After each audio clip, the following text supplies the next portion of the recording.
2025 में राहु का ट्रांजिट और मकर राशि के जातकों के स्पेसिफिकली आज की वीडियो में हम बात कर रहे हैं कि ये बड़ा ट्रांजिट आपके जीवन में क्या बड़े बदलाव जो है वो लेकर आ रहा है। क्या आपको बड़े लाभ मिल सकते हैं, क्या बड़े बदलाव आप जीवन में अपने एक्सपेक्ट कर सकते हैं ड्यूरिंग दिस ट्रांजिट।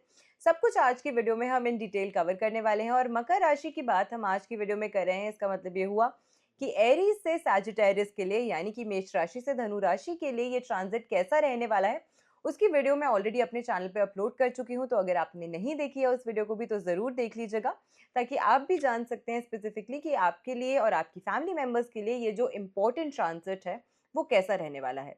अब इस ट्रांजिट को इम्पोर्टेंट क्यों कह रहे हैं, सबसे पहले इसे भी समझ लेते हैं। क्योंकि 2025 का जो साल है, मैंने टाइम एंड अगेन अपनी वीडियोस में मेंशन किया है कि it is no ordinary year.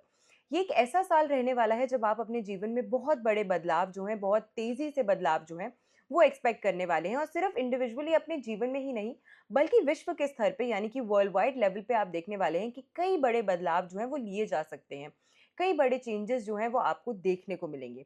ऐसा इसीलिए है क्योंकि 2025 का जो साल है, और स्पेसिफिकली जब हम हिंदू पंचांग के अनुसार नए संवत की बात करते हैं, तो जब नया संवत शुरू होगा 29 मार्च 2025 से, उसी के साथ एक एक करके चार सबसे महत्वपूर्ण ग्रह जो कि ज्योतिष शास्त्र में कंसिडर किए जाते हैं और जो सबसे धीमी गति से चलते हैं, वो चारों इंपॉर्टेंट ग्रह एक ही वर्ष में, एक ही साल में जो है वो अपनी राशि परिवर्तन कर रहे हैं। सबसे पहले मार्च में जैसे ही संवत शुरू होगा, 29 मार्च को ही शनि देव जो है वो राशि परिवर्तन करेंगे। 18 मई को राहु और केतु दोनों राशि परिवर्तन करेंगे, और मई में ही देव गुरु बृहस्पति जो है वो भी राशि परिवर्तन करेंगे। तो चार महत्वपूर्ण ग्रह, सबसे धीमी गति से चलने वाले ग्रह और आपके जीवन को डायरेक्टली इम्पैक्ट करने वाले ग्रह एक ही वर्ष में जब राशि परिवर्तन करते हैं, तो उसका जो इम्पैक्ट होता है वो वर्ल्ड वाइड लेवल पे पड़ता है। और वर्ल्ड वाइड लेवल पे इसके जो चेंजेस हैं वो आपको देखने को मिल सकते हैं। अब आपकी कुंडली की इंडिविजुअली अगर हम बात करते हैं, धनु राशि की अगर हम आज की वीडियो में बात कर रहे हैं, तो आपके लिए सबसे पहले ये जो ट्रांजिट है वो आपकी कुंडली के सेकंड हाउस में हो रहा है, आपकी कुंडली के द्वितीय भाव में हो रहा है। अभी तक राहु जो है वो मीन राशि में विराजमान थे, जो कि देवगुरु बृहस्पति की राशि मानी गई है। और यहाँ से क्योंकि हमेशा रेट्रो मूवमेंट में राहु रहते हैं, तो अब ये यहाँ से अ, शनि देव की मूल त्रिकोण राशि जो मानी गई है कुंभ राशि, अक्वेरियस में ट्रांजिट कर रहे हैं। और केप्रिकॉन्स के लिए अक्वेरियस राशि जो है वो आपकी कुंडली के सेकंड हाउस में आती है, द्वितीय भाव में आती है। तो आपके लिए ये ट्रांजिट जो है आपकी कुंडली के सेकंड हाउस में हो रहा है। अब सेकंड हाउस जो है ये आपके लिए आपकी वाणी का भाव है, या आपके लिए आपकी कुटुंब, आपकी फैमिली का भाव है, आपके लिए आपकी वेल्थ, आपके लिए आपकी फाइनेंसेस का हाउस है। तो धन भाव है ये। तो इसी कारण से ये एक बहुत इम्पोर्टेंट भाव माना गया है कुंडली का। और ऐसे में यहाँ पे राहु की जो प्लेसमेंट है वो कितनी ज़्यादा फेवरेबल है या कितनी ज़्यादा फेवरेबल नहीं है, आज की वीडियो में हम उसे समझने का प्रयास करेंगे। लेकिन इसी के साथ साथ सिर्फ उस जगह पे जहाँ पे राहु बैठते हैं वहीं पर ही नहीं, बल्कि जहाँ जहाँ वो एस्पेक्ट करते हैं यानी कि जहाँ जहाँ वो देखते हैं, उन भावों पर भी उसका बहुत इंपॉर्टेंट और बहुत महत्वपूर्ण इम्पैक्ट जो है वो देखने को मिलता है। अब जब आपकी कुंडली के सेकंड हाउस में राहु प्लेस्ड होंगे, तो वो डायरेक्टली आपकी कुंडली के छठे भाव को, सिक्स्थ हाउस को, अष्टम भाव को, एट्थ हाउस को, और आपकी कुंडली के द्वादश भाव को यानी कि ट्वेल्थ हाउस को जो है वो एस्पेक्ट करने वाले हैं। अब जब ये तीन महत्वपूर्ण भाव जो हैं आपकी कुंडली के, वो एस्पेक्ट होने वाले हैं राहु की प्लेसमेंट से, और आपकी कुंडली का जो सेकंड हाउस है, जो आपके धन अर्जित करने का भाव है, वो अगर इम्पैक्ट हो रहा है, तो जाहिर सी बात है कि इन सभी भावों में, इन सभी जगहों पर आपको इसका जो एस्पेक्ट का जो एक रिजल्ट है वो देखने को मिलेगा। सबसे पहले आपकी कुंडली का जो छठा भाव है, सिक्स्थ हाउस है, वो आपके लिए रोग का भाव है, ऋण का भाव है, आपके लिए आपके शत्रुओं का भाव है, एनिमीज का भाव है। और साथ के साथ अगर आप कोई भी ऐसे व्यक्ति हैं जो नौकरी पेशे से जुड़े हुए हैं, तो आपके लिए आपकी जॉब का भाव भी है। इसी के साथ जब हम कुंडली के अष्टम भाव की बात करते हैं, एट्थ हाउस की भाव करते हैं, तो ये आयु का भाव है, लॉन्जिविटी का भाव है, सडन चेंजेस और बदलाव का भाव है। कुंडली का दशम भाव जो माना गया है वो आपके कर्मों का भाव है, आपके प्रोफेशन का भाव है। अगर आप सेल्फ एम्प्लॉयड हैं, अगर आप बिजनेस करते हैं, किसी भी ऐसे इंडिविजुअलिस्टिक प्रोफेशन से जुड़े हुए हैं, इफ यूर अ प्रोफेशनल, तो आपके लिए आपके कर्म का भाव है। तो ऐसे में ये सारे महत्वपूर्ण भाव जो हैं वो आपकी कुंडली के एक्टिवेट हो जाएंगे राहु के इस एक ट्रांजिट से। अब राहु जब कुंडली के सेकंड हाउस में प्लेस्ड होता है, ये बहुत आइडियलिस्टिक प्लेसमेंट नहीं है राहु के लिए, लेकिन फिर भी ये जो प्लेसमेंट है वो आपके लिए ना बहुत बड़े नुकसान लेकर आ रहा है, ना बहुत बड़े फायदे जो हैं वो आपको इस समय के दौरान मिलने वाले हैं। तो ये जो आपके लिए समय रहने वाला है वो मिला जुला रहने वाला है, लेकिन कौन से ऐसे एस्पेक्ट्स हैं, कौन सी ऐसी जगहें हैं जहाँ पे आपको कुछ फायदा हो सकता है, कौन सी ऐसी जगहें हैं जहाँ पे आपको थोड़ा-सा सतर्क रहने का प्रयास करना चाहिए, उसकी हम बात करते हैं। सबसे पहले मैंने आपको बताया कि ये आपकी वाणी का भाव है, क्योंकि राहु नेचुरली मैलेफिक प्लैनेट है, एक ऐसा प्लैनेट है जिसके पास सिर्फ सिर का हिस्सा है, बॉडी नहीं है, और जब किसी के पास बॉडी ना हो, मतलब वो व्यक्ति स्थिरता और स्टेबिलिटी लैक करता है।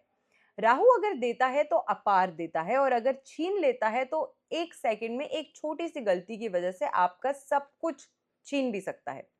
वाणी अगर आपकी खराब है तो आप चाहे एक्शन से कितना भी कुछ भी अच्छा कार्य कर क्यों ना कर लीजिए, लेकिन अगर आपने 2 गलत शब्द भी किसी व्यक्ति को बोल दिया या किसी का निरादर कर दिया, तो आपकी इतने लंबे समय से की गई जो भी मेहनत थी उसकी कोई भी वैल्यू उस व्यक्ति के आँखों में या उसकी नज़र में नहीं रहेगी।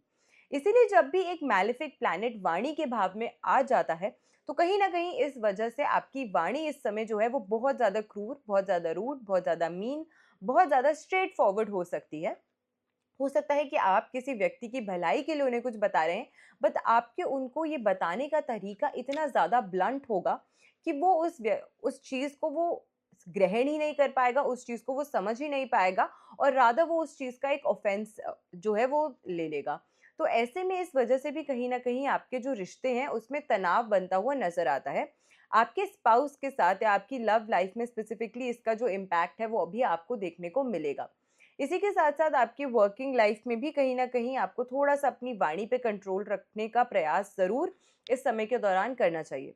दूसरी चीज़ जो है, राहु क्योंकि आपके धन भाव में बैठ रहा है, तो कहीं न कहीं आपको पैसे कमाने के प्रति नए-नए आइडियाज़ जो है वो तो देगा, लेकिन हो सकता है कि कई आइडियाज़ ऐसे हों जो इल्लीगल हों, या कोई ऐसी चीज़ हो जो आपको पता है एज़ एन इंडिविजुअल, आपको अंदर से फीलिंग है कि ये चीज़ मुझे नहीं करनी चाहिए। लेकिन फिर भी कहीं न कहीं राहु की उपस्थिति की वजह से आपका एक इंक्लिनेशन जो है ऐसे कार्य करने की तरफ जो है वो अग्रसर होता हुआ नज़र आएगा। तो इससे भी थोड़ा-सा खुद को बचाने का प्रयास आपको इस समय के दौरान करना चाहिए।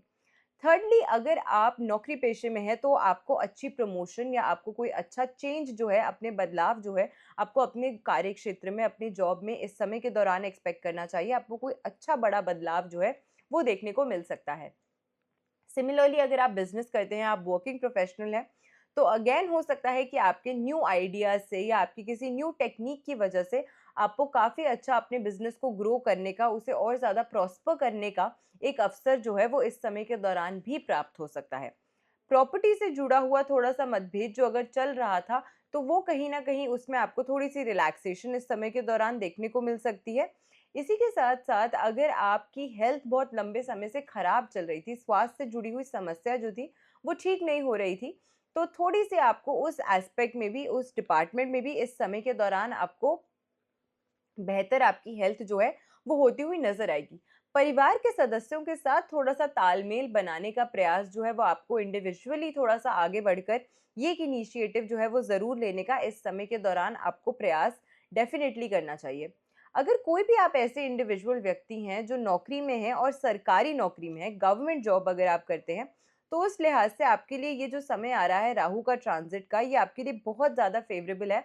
आपको बहुत अच्छे परिणाम जो हैं वो इस समय के दौरान देता हुआ नज़र आता है। सो ऑल ओवर अगर मैं बात करूँ, तो आपके करियर एस्पेक्ट में बहुत अच्छी वृद्धि, बहुत अच्छी ग्रोथ आपको मिलने वाली है, लेकिन 2 चीज़ों का ख़्याल आपको रखना है।